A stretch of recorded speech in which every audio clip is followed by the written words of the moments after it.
Welcome to USA Global TV and Radio, where our mission is to provide education, entertainment, hope, and inspiration. USA Global TV and Radio connects you with experts and audiences all around the world every single day to help you succeed in business and to live a richer life. Visit us at usaglobaltv.com to learn about career and life-changing training and mentoring programs like the Listening Mentor. Subscribe to our newsletter to stay informed about our special programs and offers. Discover how you can become a guest on one of our shows or a host or producer of a USA Global TV and Radio show of your very own. That's USA Global TV and Radio, where the doctor is always in.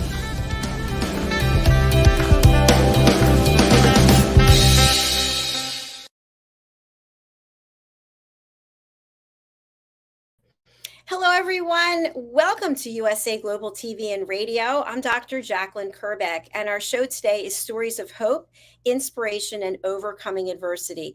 This is a very special episode, as sadly it's the last episode with Mr. Doug Lawrence, who is the star of our show. He's done an incredible job. He and I really clicked and love working together, and he's got some amazing opportunities coming up for himself. So we're excited for him, and we wish him well. And in addition, we have a fabulous guest who is joining us, someone that I ended up meeting a number of years ago, and we stayed in touch through LinkedIn, and I love the power of connection. So we'll be bringing out Dr. Bruce Banner in a moment. For now, let's bring out the star of our show, Doug Lawrence. Hello. Good morning, and good morning to our listening and viewing audience all over the world. Thank you for taking the time to be part of our show this morning. And as Dr. Jacalyn has said, yes, it is also a bit of a sad day, as it is my last day co-hosting Stories of Hope, Inspiration, and Adversity. So sit back and enjoy the show. Thank you so much, Doug. And of course, you're doing incredible work as an international certified mentor, international best-selling author. People can pick up your books over on Amazon. Your latest book is You Are Not Alone, and there's a new one forthcoming. So if you would like to just share a little bit about what this experience has been like for you in terms of hope, inspiration, and overcoming adversity, I'd love to hear about that. And then we'll bring out our guest. Well, for me, I'm forever grateful to Dr. Jacalyn, to you, and the USA Global TV and Radio family, and of course to our listening and viewing audience across the world for the opportunities that I've been presented with. Dr. Jacalyn, I want to personally thank you for your leadership and guidance, as I've learned so much during our time together. And it's because of your leadership and guidance that I'm continuing my journey of making the world a better place to be. I've been provided with an opportunity to expand the bereavement support that I'm providing today, and to make sure that no one is left on the island by themselves as they continue their healing journey, whether it be mental health, or grief. We've worked well together, as you've mentioned, and I'm confident that our paths as healers will once again cross very soon, and together we'll do some more great things. So again, my sincere thanks. Thank you, Doug. That's very touching. I promised myself I was not going to cry, so I'm not going to. So I'll do it for you. We'll just be blubbering away. Yeah. So we have another healer who is with us today. And of course, the name of our show is Their Way is Through Us. Let us welcome to the show Dr. Bruce A. Banner, joining us from New Jersey in the United States of America. Welcome, sir. Thank you so much, Dr. Jacalyn. It is a pleasure to be here. Mr. Doug Lawrence, I almost want to shed a tear as well. Just backstage, the few minutes I've had to get to know you has been a blessing. And I wish you well in your journey. One chapter closes, but a new one begins. I don't believe you're at the final chapter of your book. And I hope there's many more chapters that our paths cross at some point as you're writing some of those later chapters. I'd love to be a part of it. Awesome. Thank you so much. Yeah, I definitely believe in that. And Dr. Banner, when you and I reconnected, and then we talked about you having coming on the shows, and it turned out this was the last episode that Doug is doing for this particular program, I thought, wow, there's a meaning here. There's a meaning. The three of us have come together on this platform at this time. So, Dr. Banner, I'd love for you to describe a little bit about the work that you do, because you are also a healer, and you're also you've been in corporate. You've got multifaceted dimensions to you. So tell us a little bit about your background. Thank you, Dr. Jacalyn. Yes, I how they say, jack of all trades, master of none. I'm still working on mastering them. But my journey began as an undergraduate student running track for Frostburg State University. And of course, my story will surround that. I received the Bachelor of Science in Accounting. And as a matter of fact, there were some firsts there. Our school was integrated in 1968 by Supreme Court, Maryland State Supreme Court order. And it just seemed like people of color were not able to successfully complete the accounting program. They would switch to marketing or business administration or something like that. Four of us determined we were going to make it. And so we call ourselves the Accounting Four, the first four Blacks to ever graduate from Frostburg State University with a degree in accounting. There's some other firsts that happened there as well, like I was the first Black yearbook editor and first to ever make editor his junior year. I began working in accounting, but felt a calling that I'd been running from for many years, dropped out of the work world, at least I thought I was dropping out of the work world, moved to Huntsville, Alabama. And there, the school I was attending was a Bible college, needed an accountant for federal programs. So I did that for a number of years till I had enough credits to enter into the seminary and complete the Master of Divinity. From there, I began pastoring.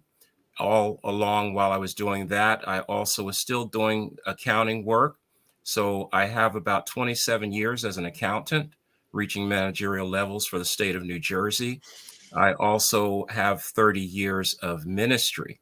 I'm currently pastoring 3 churches. I've also completed an extended unit of clinical pastoral education, which is what you need to be a certified chaplain. I've worked in hospitals where I've met people with various faith traditions and some no traditions at all. It is quite challenging, and I love that environment because you meet people where they are and you come out of your frame of reference and you operate within their understanding. So that's where a lot of the healing takes place in what I do. The last 6 years I worked for the state of New Jersey.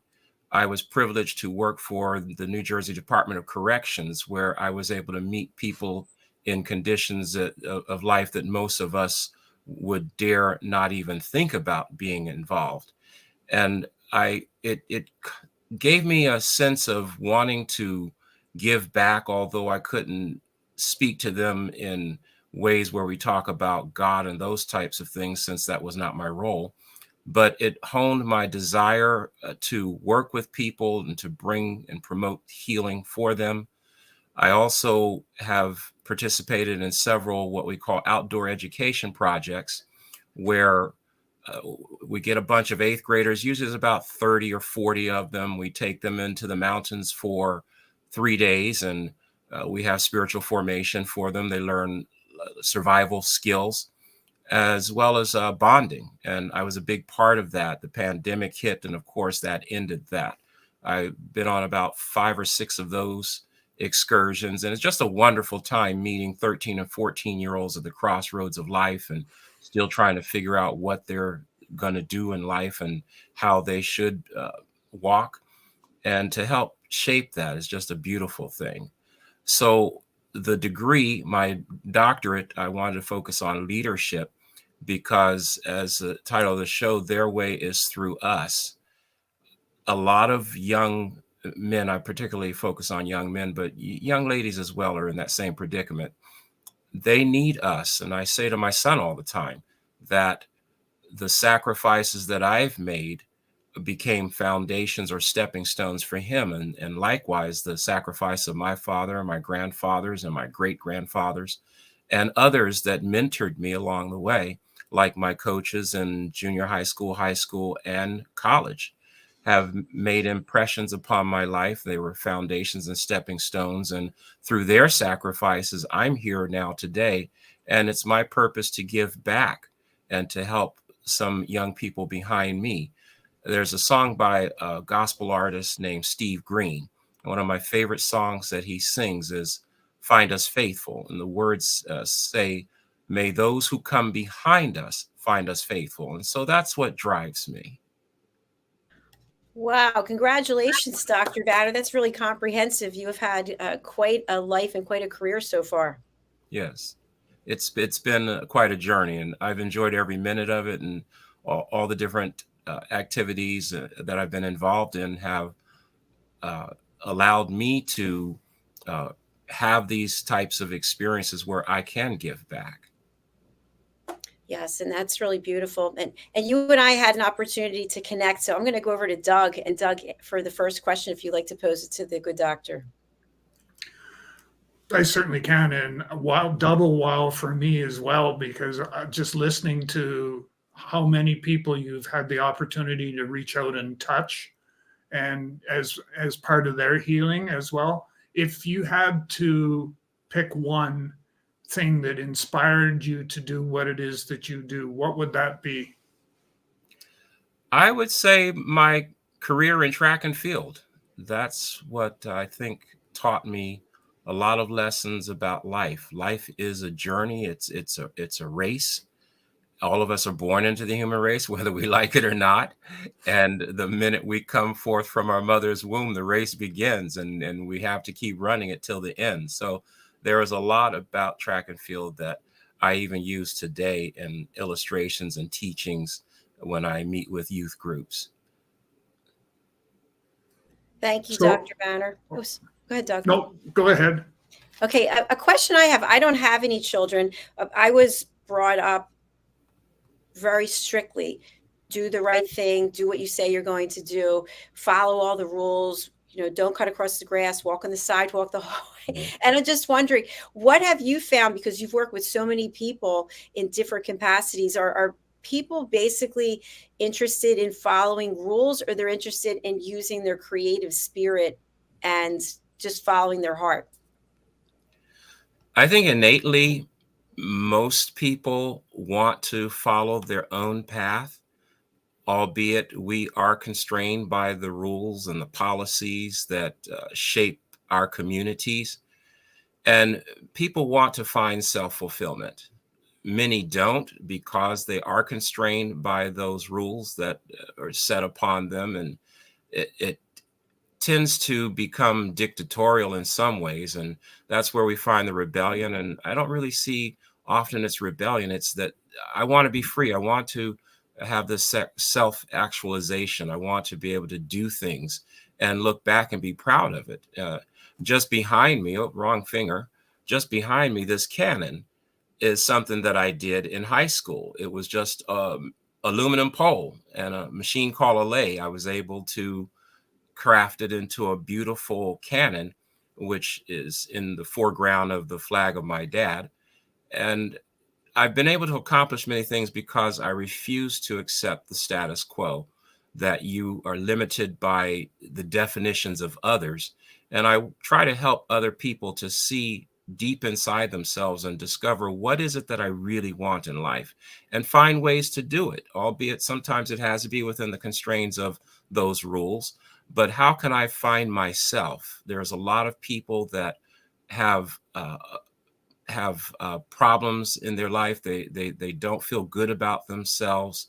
They don't have the self-awareness, and a lot of it comes from what has been heaped upon them. So my purpose is to help them to break out of that, think outside of their box, and find creative ways to express themselves. Yeah, I love that, and I appreciate that. I was holding it to the end, but in 2020, I broke out of the box myself.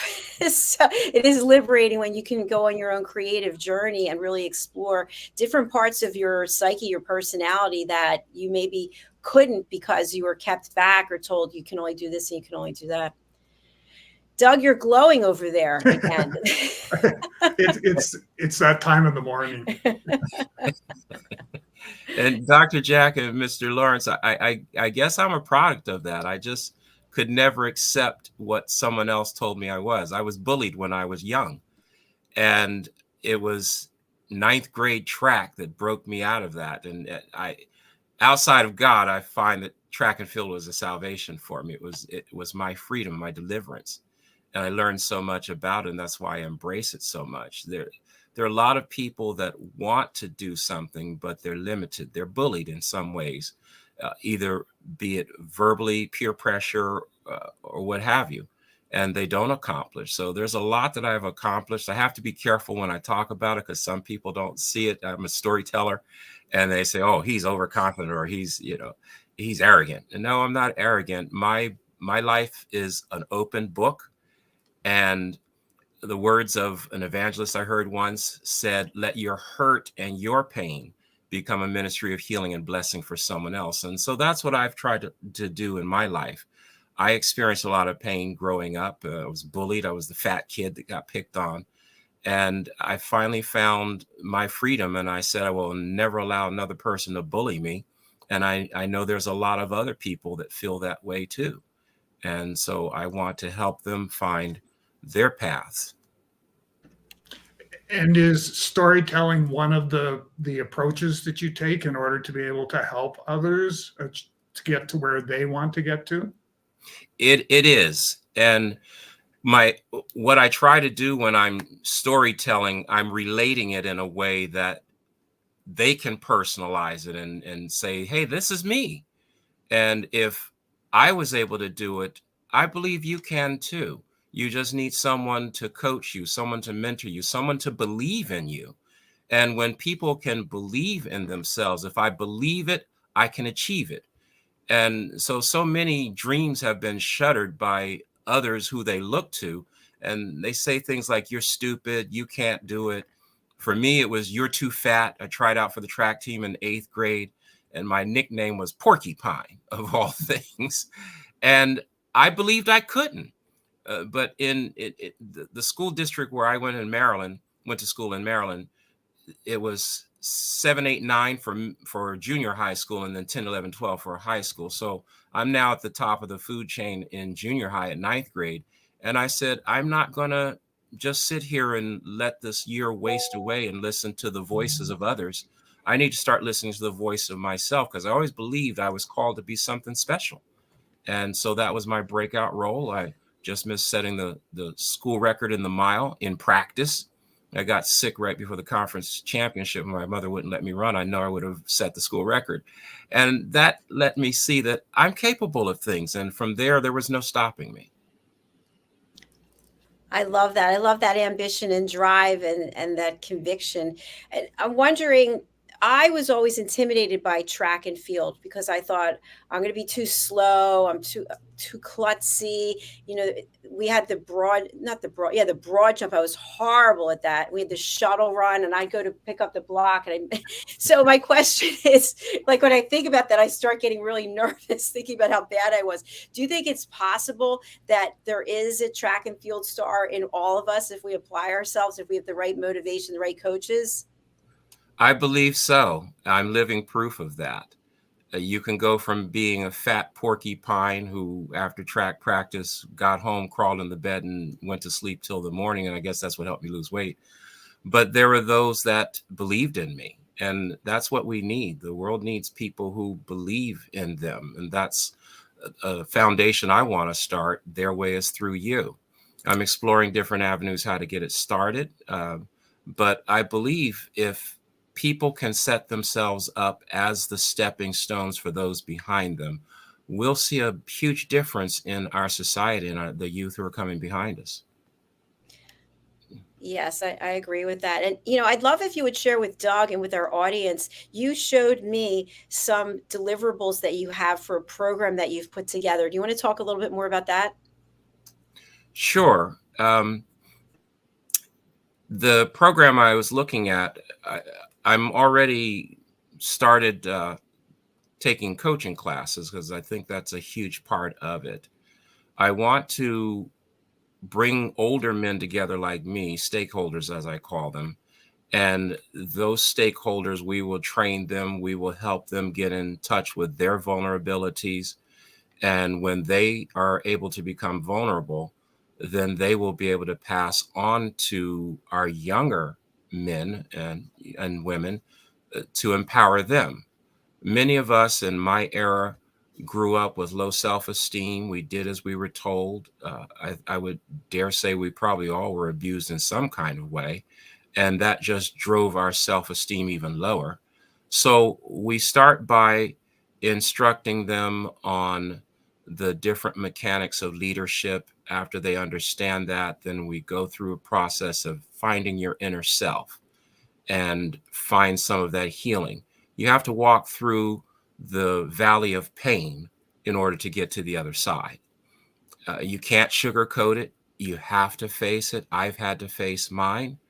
And as you do, healing comes. You reach this point of self-actualization and realize that, wow, someone wrote on my chalkboard. Now I have the privilege to erase it. I'm empowered to do it. I have the right to do it because it's my chalkboard.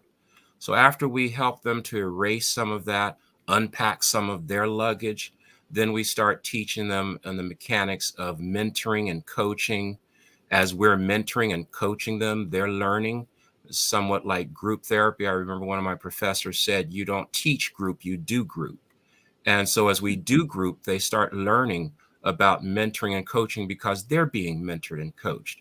Then we teach them the difference between teaching and training. Those are two very different. Teaching is an academic process where you come to a knowledge of something, but training is when you do the hands-on so that they can really grasp what it is that you're teaching them. Like, for instance, I can give you an academic experience in swimming, but then when I throw you in the deep end of the pool, if I haven't trained you, you're still going to drown because you're not going to be thinking while you're splashing about, okay, what did I learn? We need to train you how to swim. So when you do get tossed in, the teaching and the training come together and you're able to swim laps in the pool.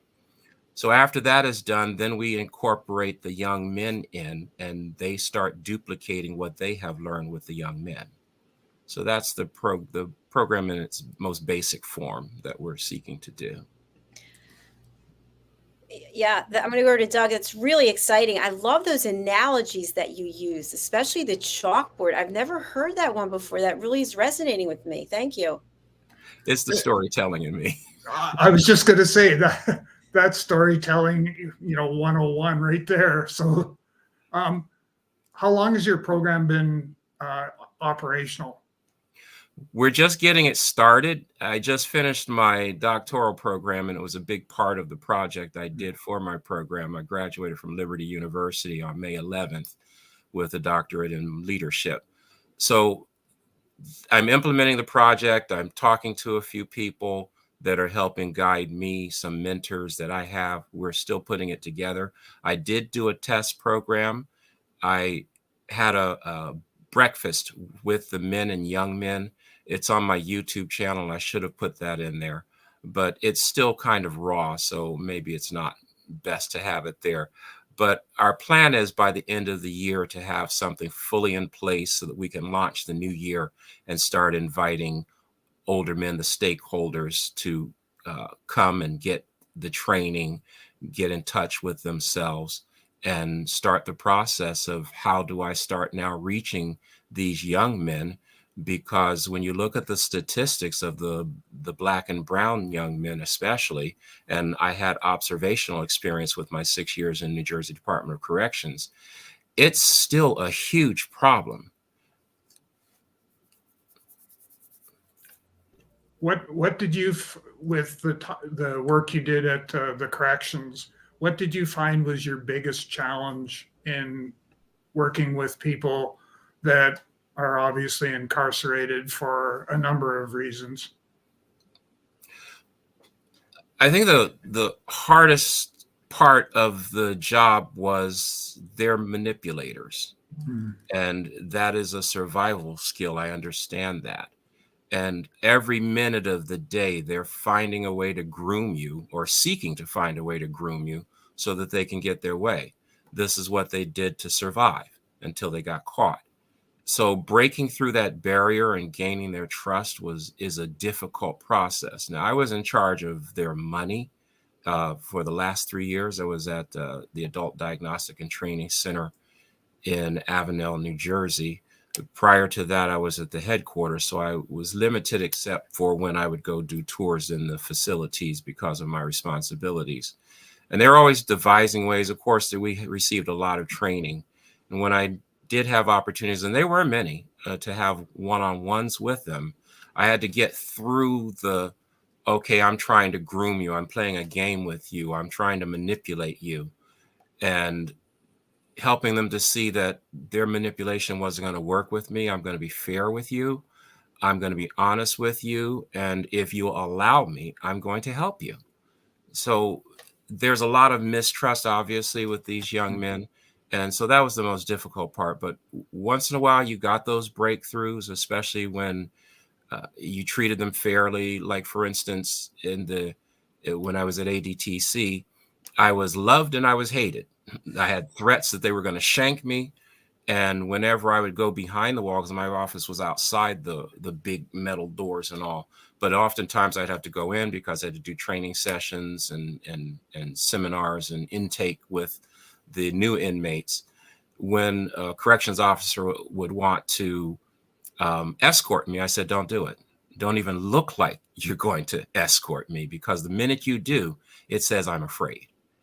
I needed them to see I was fearless. Although I was shaken inside, on the outside, when I was this still Hulk, the Incredible Hulk. And I didn't take stuff from any of them. And when they knew that they couldn't move me, they couldn't manipulate me, then we could go to the next level and say, okay, I'm going to help you. And while I'm helping you, I'm going to teach you and train you some life principles that when you get out, hopefully you will never come back here, because you have found some parts of yourself that are redeemable and realize that you've made some very wrong decisions. You have the ability to correct them and make yourself a productive citizen of society. Thank you, Dr. Banner. I have a question that might be a little controversial, but given your background and the work that you're doing, and you're a healer in the ministry, are there any things that people do that are not forgivable, or should we forgive for everything? So, I mean, we see and read and hear about horrible things going on around the world, and I'm always someone who forgives. But are there areas that no, we cannot forgive you? I would say you can forgive people, but it doesn't mean they need to be part of your life again. When someone wrongs you, it creates grief. Grief is an emotional wound to the soul. It's kind of like the knuckle, when you get a razor cut on your knuckle, and whenever you bend that knuckle, it opens back up. They heal very slowly.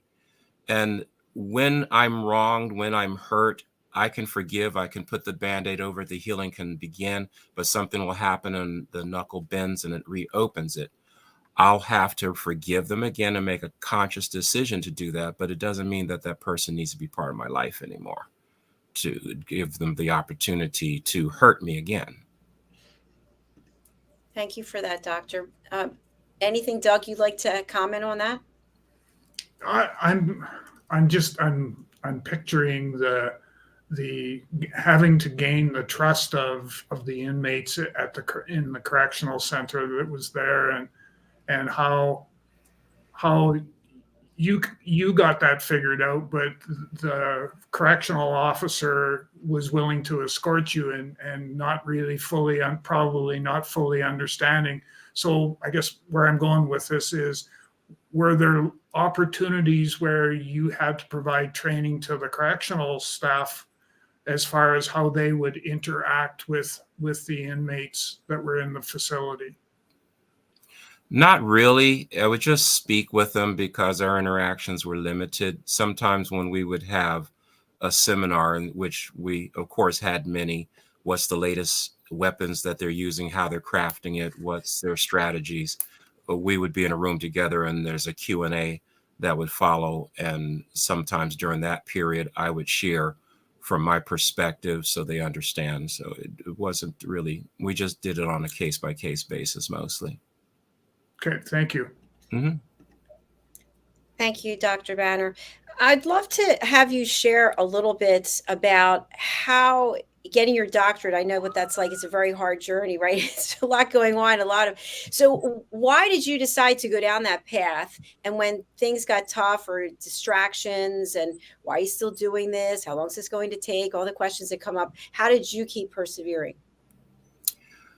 Well, at the beginning, this may sound crazy, but with my name, all my life, I've heard every Incredible Hulk joke there is.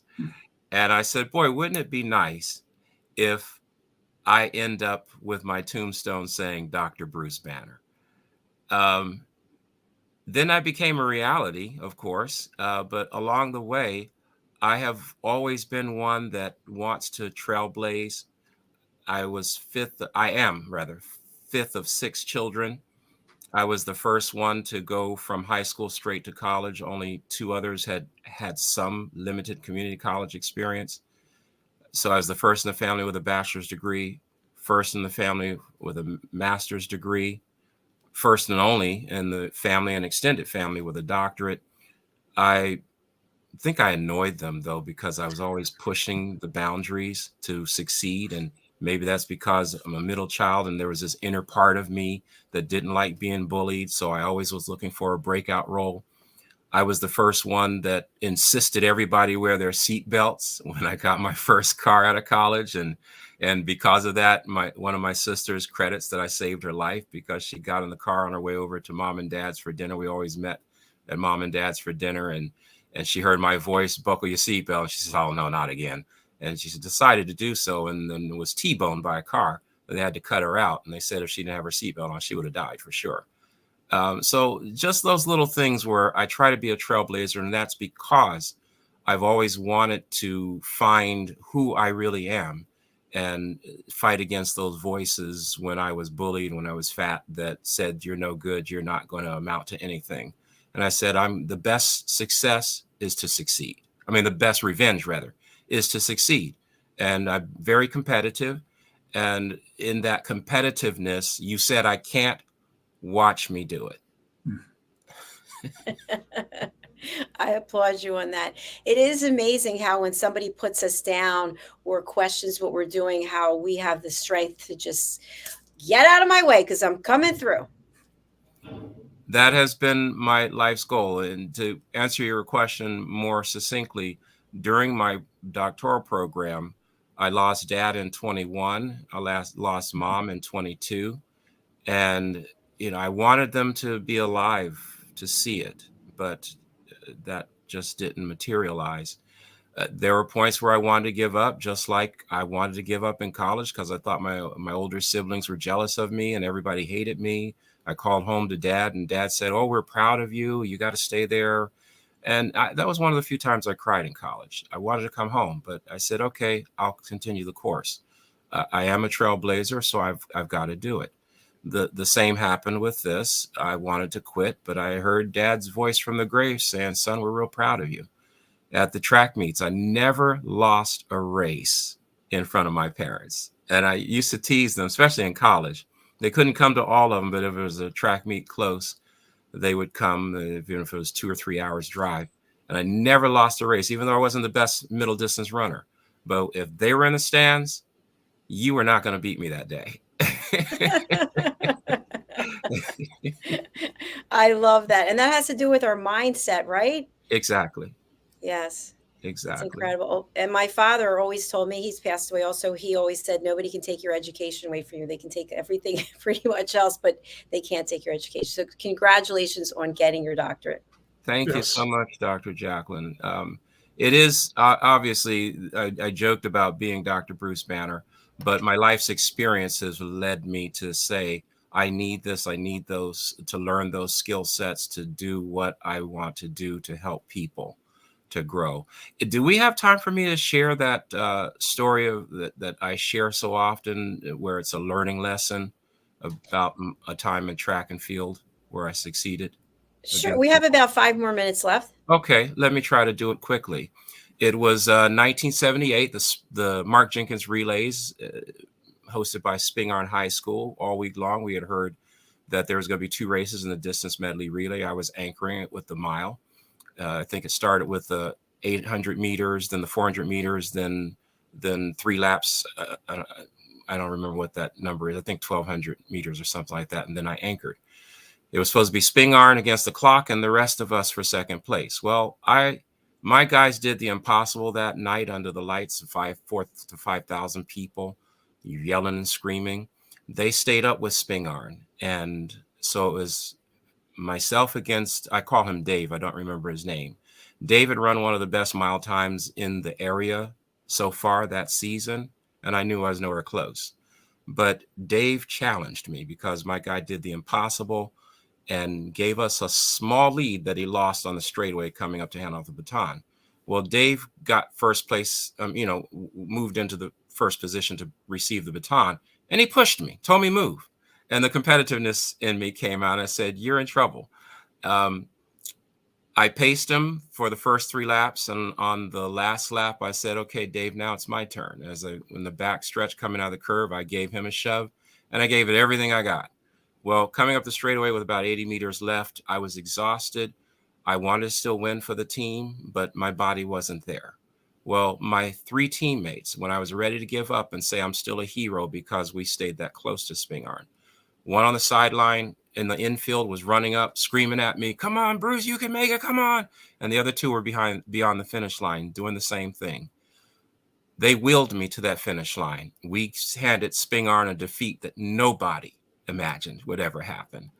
So I use that story often when I share with youth groups and even adult groups. The relay race teaches so much. There are those that come before us that set up for us. My 3 teammates set us in a position to win. And now the baton is handed to me. What am I going to do with that baton? Am I going to let my teammates down, or am I going to give it the very best I possibly can? Once you step on that track, it's your race, your baton. The team is counting on you. And when you're ready to give up, your teammates are still there. And I say that to my son often.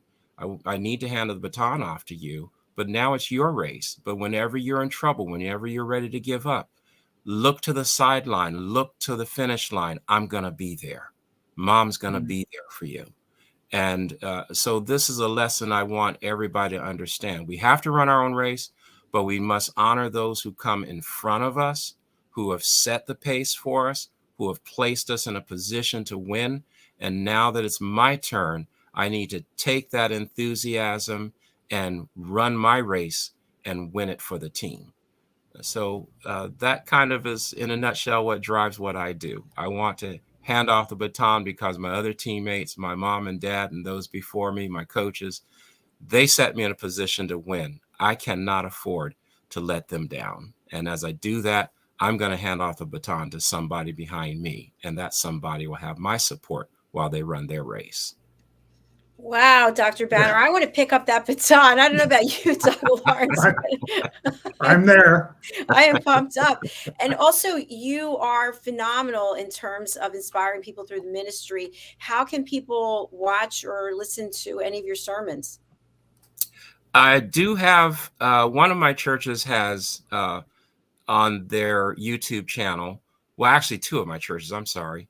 You just have to really type in their names, the Burlington Seventh-day Adventist Church, and it will pop up. Or if you just say Burlington SDA Church, it will pop up in the search engine. Or you can put in Iglesia SDA or Mount Holly. No, I think it's just Mount Holly. You put Mount Holly SDA in the YouTube search engine, and they'll pop up. You'll have to search through the YouTube channel and you'll find some of those messages. I'm working on also taking out just the message and parts of it and putting it on my own, which is part of the initiative we're working on, and we hope to be up and running by the end of this year. You can stay in touch with me through LinkedIn, through Facebook. I put those in there, and you can always email me at babinjersey@yahoo.com. Thank you, Dr. Banner. As we close out, how can our audience assist you? How can they help support your work? They can give me encouraging messages. If there are people listening that have some ideas how I can get launched, I would love to get them. I didn't create the wheel, and you can hand me a baton and help me run with it. So I'm always looking for fresh ideas, and I welcome them. The best way is to reach me on my email. Thank you very much, Dr. Banner. And I also just want to say, as we close out with Dr. Banner, that you never know where a connection is going to go. So talk to people, be friendly, stay in touch, go over on LinkedIn. We've got two fabulous gentlemen here right now. Go to LinkedIn, look them up, go to Facebook and connect with them, because that's why they're here. So thank you very much, Dr. Banner. Thank you, Dr. Jacalyn and Mr. Lawrence. And again, well wishes on your journey, your next chapter. Thank you for having me. It's been a pleasure. It's been a pleasure for us as well. Thank you, Dr. Banner. Bye for now. Bye. Well, Doug, I'm going to turn it over to you to close us out today. Well, I kind of, it's a sad day for me to have to move on, as you mentioned earlier, to be able to continue the work that we've been doing. So once again, I'm forever grateful to you and to the USA Global TV and Radio family for all the opportunities that I've been presented with, and for your leadership and guidance. That's meant the world to me. And a lot of the things that are now falling into place for me would not have been possible had it not been for your leadership and guidance, and the USA Global TV and Radio family as well. So thank you from the bottom of my heart. We've worked so well together, and I am confident, as I said earlier, that our paths as healers will cross once again very soon. So my sincere thanks. Thank you so much, Doug. I appreciate that. And if you could let people know how they can stay in touch with you, how can they reach out to you? So a number of different ways. You can reach me on LinkedIn. So just do a search for Doug Lawrence. And as I've said in the past, I'm fairly active, and then just let's make a connection, send me a direct message if you so wish through LinkedIn, and we'll go from there. You can also reach out to me through my website at www.talentc.ca. So www.talentc.ca. and go to the contact page and reach me there. And then finally, and probably the best way for both of us, is to just simply send me an email message at doug.lawrence@talentc.ca, and I'll get back to you as quickly as we can. And just remember that when it comes to me, is that my mantra is that I'll leave no one standing on the island by themselves. And so feel free to reach out, and we can begin our journey together. All right. That was beautiful, Doug. Thank you so much. I really appreciate you, as you know. And we're coming back. We have one more show to do today, which is your story, your grief, your journey. So we'll be back shortly. Until then, we have Caroline Heward, the Harley Street stress expert, coming back with her expert presentation on Talking Heads. We'll see you then. Bye. Bye-bye.